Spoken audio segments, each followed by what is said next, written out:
Hi, and welcome to CDW Tech Talks. We're doing a little bit of an interesting, different way now, where we're doing shorter podcasts, 15-minute podcasts. So I'm really excited. I'm Eva Wiens. I'm Ben Boi-Doku, and together we're the Security Wonder Twins. That's right. So today, what I wanted to do today is let's jump right into it since we only have 15 minutes. Let's start by taking a topic that I've been thinking about, which is answering the questions that people actually ask about AI at work. Uh, without all the jargon, the fear, the legal lecture, and also, the same way somebody would, let's say, somebody's talking to you, Ben, at a pub, and he would ask you questions about how I should use AI at work and what are the things I can do from a security perspective, the things I should do, the things I shouldn't do, the things that might get me fired, all those kind of things. So, any initial thoughts, Ben, before we jump into the Q&A? Absolutely. Though I go to pubs from time to time, I'm more of a cocktail lounge kind of guy. That's right. That's right. I forgot about that. Well, they may be able to make you a terrible old fashioned at a pub. I've seen that. So let's get into it. So first question is like a really simple question, but is can I use AI at work? Well, there's a few takes to it. Number one, you don't want to be giving out your information or information that you fully know is clearly a security violation. Other than that, if the company hasn't explained any AI rules clearly, you can't blame employees for getting it wrong. It's information just like any other technology. Yes, it may be easier for a data leak, but it doesn't mean that it's the only cause for a potential data leak. Right. So then, if I, it's sort of a broad question, but there's so many different ways that people think about using AI at work, right? I can open a tab and I can go to ChatGPT and get it to write my email for me, or I can grab my phone and I can do it all on there, or I can have a little voice assistant kind of help me out with everyday tasks, right? There's a breadth of all that. What's okay and what's not okay? Right? I think that people want really that clarity. Um, and how do I, as I like, let's say, I'm a regular office user. I've got a computer. I've got a thing. I work for a company. What are the things I need to watch for if I'm just working day to day? At the end of the day, the simplest rule is if you wouldn't want the information released publicly, that's what I would gate before I put it into AI. We're approaching times similar to the past where everyone had shadow IT, shadow clouds, shadow data storage, etc. You're not going to stop people from using AI. The individuals who want to use it, they want to use it for the productivity gains, to clean up their language, or to just make things a lot easier for them. So it's how do organizations enable those tools for individuals to use so it's not playing a game of catch up and people sneaking to the other side to use tools that are unsanctioned. So even if my company hasn't said anything about it, IT hasn't blocked it. There are things I need to think about, right? There are things I need to worry about, the same way I would with anything else, correct? Absolutely. Absolutely. When I think about AI security rules, they exist because companies really inherently don't trust people, not necessarily because AI is uniquely dangerous. People assume AI is the problem, but if you look at it, the real risk is human behavior, whether it's copying and pasting too much, oversharing, or typing something very quickly, not necessarily noticing that that's something that they shouldn't be sharing with a system that's publicly available. So I'd love to get your official perspective and your real thoughts on this, which is what do you think about when companies block use of AI internally? Let's say the company X blocks access to, let's say, ChatGPT or any out of the LLM. I think it's going back to what I just mentioned in terms of not inherently trusting the individuals, and that's why they're blocking the services, because the individuals would be the ones to leak or put information that shouldn't be in there. um Blocking access to those sites will not stop people from using those sites. There was a time early in the, not necessarily early, but when AI wasn't as prevalent, where you could easily just take a picture of your information, upload it to the AI. It's going to do the OCR, understand everything that's in that image, and now you've leaked data anyways. So whether you block the site or not, you can't block people's mobile connections. It's and I agree with you. I think it's more of it's an education of what is the important data and how that should be used and what should be put into into an AI, LLM or not, or even agent or however people are using AI in the workspace. Okay, that's great for the first question. Let's jump into the second one, which is I put this data out there. Who can see it, right? Like who can see this data that's in AI that I plop in, whether I plop in an email from work or God forbid my password or my banking details or even day-to-day information, right? Like uh, can my employer see what I tap into these LLMs? Short answer, without a quote unquote tinfoil hat on, if you're using corporate systems, I would say you always have to be cognizant of the fact that those systems may be monitored, regardless of what you're using those systems for, whether it's email, Slack, Teams, AI, etc. If you're using a corporate system, you just have to assume that it's corporately monitored. What about these big companies that are taking the data? What about Google, OpenAI? Are they Mhm. taking? Can they see that data? I think it's pretty I'll say obvious. this. One of my favorite quotes, and it really pertains to social media, but I'm extending it to AI as well. If if you access the product for free, at the end of the day, you're the product. Your data is the product. Whether they can specifically see what user X is putting in the system and extrapolating that data or not, you are the actual product. So I wouldn't give anything that I wouldn't want the world to know. I Yeah, and treat it very similar to social media. I would hazard to even expand that sometimes, even though you're paying, sometimes Yeah, you're also the product, absolutely. which is really tricky. Um, so, what would you say are good guidelines for using, let's say your organization has invested in an LLM internally and they're using that, be it Copilot or be it whatever, a Gemini or whatever they bought into, or even corporate versions of ChatGPT are out there, right? So your company has invested in that, uh, but yet and you still obviously have access to these other systems. Um, what would you say is best practices in terms of using two systems like that? I'm not gonna say that I get it right. I use the corporately sanctioned LLMs with corporate data. Any other LLM that I find advantages with, I use that for other things. Yeah, it's a So it's I it's a I real like I like smorgasbord out there, right? Like of what's better for this, what's better for that, and that changes like almost every day.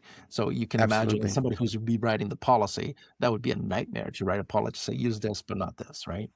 And you never know which one pops up. I like using Claude. I like using ChatGPT. I like using Copilot. But that doesn't stop me from saying, "Hey, DeepSeek is apparently faster. Let me go give that one a try." Yeah, and So and it's all about balance. yeah. And one of the things that we've always had a challenge with in cybersecurity is, and it's a term, it's a buzzword that we use, and I don't want to bring in jargon, but DLP, right? And people be talking about data loss prevention, data loss protection. Um, Hmm. the people in charge of cybersecurity lose sleep over this stuff because they are really worried about the intellectual property of your organization or your financial details, all those other pieces. They really, and that's the reason they put those things in place, right? That's why they say, hey, you can't go here, you can't do this. It's because either the powers that be it people in charge, or even the fact that they want to sleep at night, they are putting these things in place to protect you, right? So, So let me ask you a question. sure, As you're please. mentioning data loss prevention or data loss protection controls, if AI disappeared tomorrow, would data leaks stop? No, no, data leaks been there forever, right? So, you could, people have always said, hey, there's lots of controls, so you can't copy and paste from this thing into the other. And people might have seen some controls over their phone where they're, like apps are separated into different areas. But the reality is somebody could just grab their phone and take a picture or something and share it, right? And that's why, like, when we talk to people in charge of cybersecurity, that's why they're so afraid of people's behavior, right? And I wouldn't say they're afraid of their behavior. Maybe that's too much of a strong word. They're concerned about the things they can't control. You can control technical things, but you can't really control what people do and what people click on. And that's why we see so much ransomware and those kind of things. So data loss prevention, DLP, is it's bigger than ever as a conversation, because I know and if we put stuff into an LLM, it can really help with synthesizing data, providing better writing, all those other areas, which can really be helpful. But also, really from a data loss prevention, there's a big fear there, um, and that's not even talking about the other side of it, which is if a company puts out a bot out there, the exposure that they would have from that, right? So, yeah, just And I think that's from a company standpoint, that's what I would think of as more of a risk. The hallucinating facts, wrong answers, providing wrong recommendations just based off the information that's in the LLM. I think those are just as high of concerns as the human behavior piece. The human behavior piece is more challenging though because you can't control human behavior. right. Um, let's do I think is a really interesting perspective, which is sort of bring it to practical terms. So I, watch. Let's say you're a person watching this, you're listening to this, and you go, you Okay. know what? I have put some data out there, Ben. Like I have done this. I obviously can't put it back in the box. But what would be your recommendation, right? Like let's say I'm the guy at the cocktail bar that says to you, you wouldn't believe the stuff I already put out there, Ben. What should I do? That's a real good one because the real question is what can you do? That's number one. I think I think from a corporate responsibility perspective, you should let your corporate governance, compliance, or security team know the information that you have put into the system. So if there is a data leak, they're already aware of what data is in there, etc. That's my corporate answer. From a layman that's just enjoyed technology over the how many years or decades, I can't see what you can do to recall or extract your data from any of these LLMs. The I LLMs think, get better because of the data they have access to train on. So now the data that you've provided it just made it better. Maybe yeah, I worse think, for you, but better for yeah. it.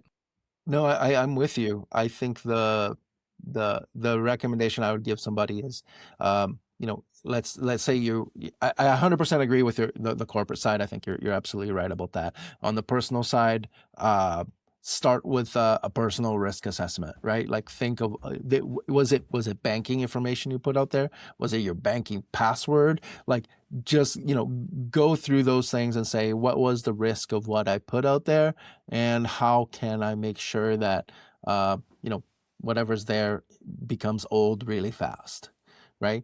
Make sure that change things on one end to make sure that whatever you put out there doesn't have the same impact that it has today.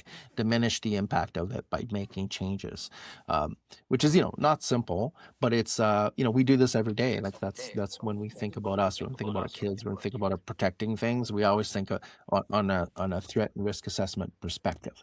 So um, we're at the 14-minute mark, Ben. Any questions? Do you have a question for me? Do you have a final thought you want to bring? Number one, I'd just like to say this has been fun. I can't wait to do more of these. We actually did this in one take. Um, Yeah, we'll see how it and goes.